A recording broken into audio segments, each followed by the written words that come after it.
As we all know, over the last few days, YouTube's AI moderation has been going crazy with false strikes, false bans, and they are just at the point where nobody is safe on YouTube. A lot of people are getting banned for scams and deceptive practices, and a lot of people are getting false strikes for no reason, including me. And despite the fact that a lot of people are getting their stuff resolved, like for example, my strike ended up getting resolved after I made a bunch of noise on Twitter, and this person, Editor Manch, made a bunch of tweets about his channel getting falsely banned as well, and luckily he was able to get his channel back. A lot of people are still getting banned by YouTube. This is a guy named Andrew. He runs a channel called Old Money Luxury.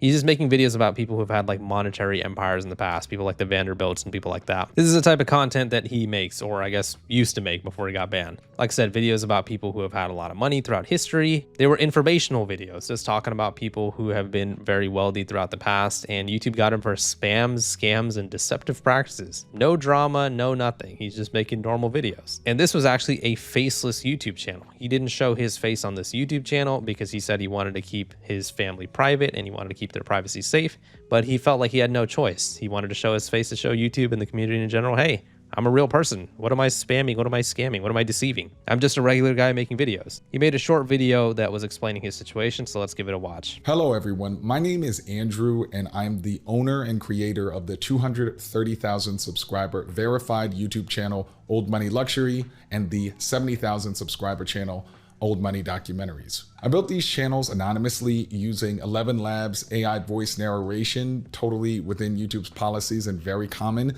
because I have a family now and I'd like to protect their privacy. And yet YouTube's recent mass termination wave, likely powered by AI machines itself, everywhere from the terminations to the instant appeals that we see so many people struggling with, has forced me to break my anonymity and prove in public that I am indeed a real live human being behind this creative work. Now, in August of this year, out of nowhere, YouTube terminated my channels without clear warning.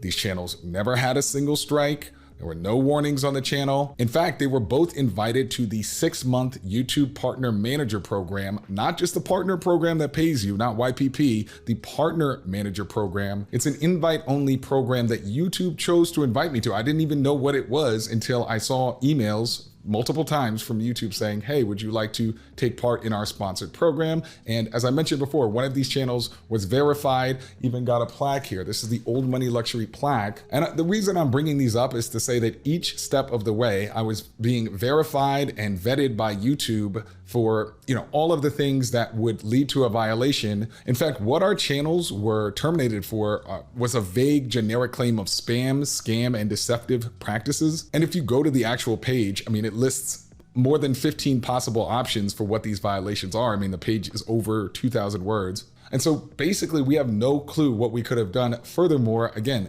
I listed the many times that I made sure that things like using an AI voice narration was fine. I asked my partner manager, the multiple ones, if that's okay. And I saw it so many times on YouTube, I had no idea it would be against the rules, especially because our channel uses real photos, it uses real facts. So how could we be engaging in spam, scam, and deceptive practices? We don't sell anything. I've never posted on another page to scam. There's no evidence I've posted on anybody's page. And if we were engaged in deceptive practices, why did they verify us? Why did they give us a plaque? Why did they constantly invite us to the Partner Manager Program? How could we be deceiving a company that continuously engages with us? In short, I'm showing my face here at the risk of losing my other channels and completely removing my livelihood, because the removal of this channel and over 2 years just on these 2 channels of work on top of the 11 plus years that I've been a full-time creator on YouTube, I believe is over the line. If you'd like to support us and get YouTube's attention, please heart and retweet this, as well as tagging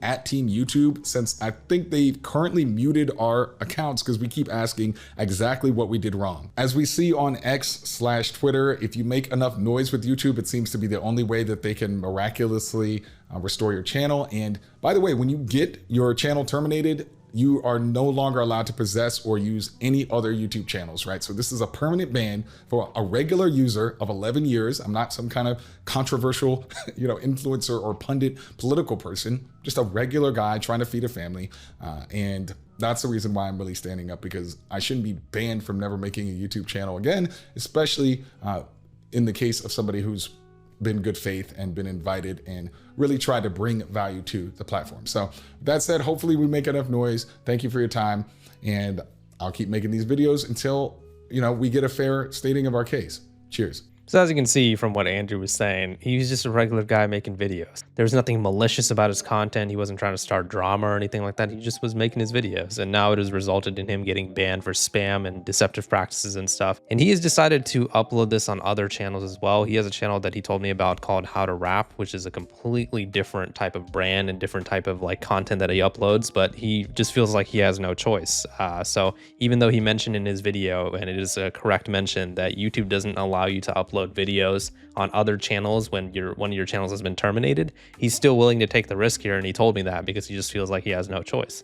There's so many things about Andrew's situation which is really frustrating, even from someone who's not even involved. One, as he pointed out, if YouTube thinks that his channels were so bad, spam and deceptive and all that type of stuff, why would they invite him to the YouTube Partner Manager program if they think his channel is so bad and needs to be banned? I mean, it doesn't even make any sense. I'm pretty sure 99.9% of YouTubers don't have access to a program like that. So they must have held his channel in high regard and been like, all right, cool. So you're a good content creator. We like the type of content you do. That's why we believe you deserve this pretty exclusive feature.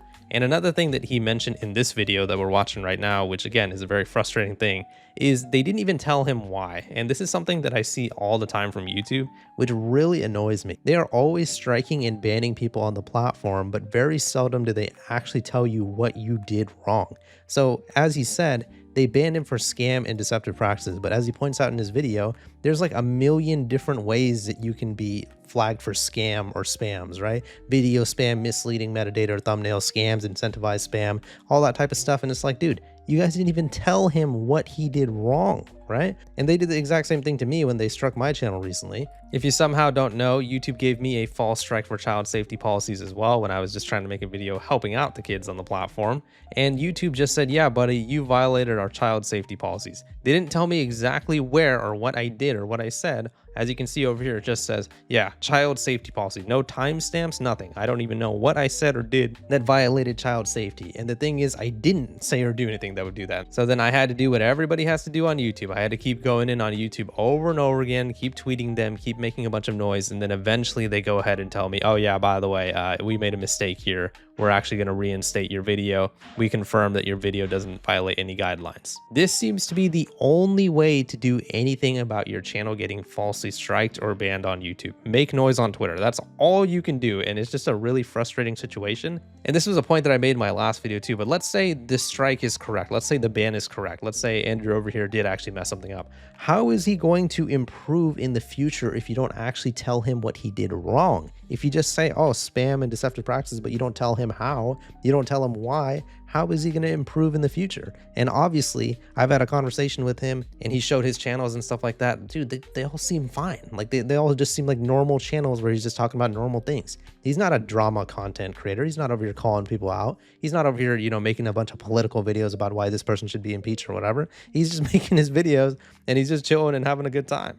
And it's just a frustrating situation because how is he ever supposed to improve if YouTube doesn't tell him what he actually did wrong? And as we watched in this video that he was pointing out, I mean, he feels like it's an unfortunate situation that he felt like he had to reveal his face on this specific channel as well because he wanted to keep his face anonymous on that specific channel to try to keep his family's privacy safe and stuff like that. But it's just like his hand has been forced to try to do something to be like, hey, YouTube, look, I'm a real person. I'm a real person with real thoughts. I'm not spamming or deceiving anybody. I'm just making my normal videos. And this is something that we've just seen time and time again in these past few days. As I talked about in my video yesterday, there's actually a huge amount of videos and channels that are getting banned for spam and deceptive practices. The vast majority of channels that I've seen falsely terminated on Twitter, YouTube, or wherever, they are all getting banned for spam and deceptive practices. So it's something where YouTube's AI, for some reason, there's something dinging it where like there's some sort of maybe a phrase or a topic of video that you can have where YouTube's AI is like, yeah, buddy, that's just spam, that's deceptive. As I said earlier, I mean, if they don't even tell you from what second to 1 second in your video, like YouTube feels like you were being deceptive or whatever, you're never going to be able to improve and you're never going to be able to avoid it. That's why with my recent child safety policy thing, I am scared to upload videos of that type of topic where I'm literally flagging channels for YouTube. Hey, this channel is uploading inappropriate content for kids.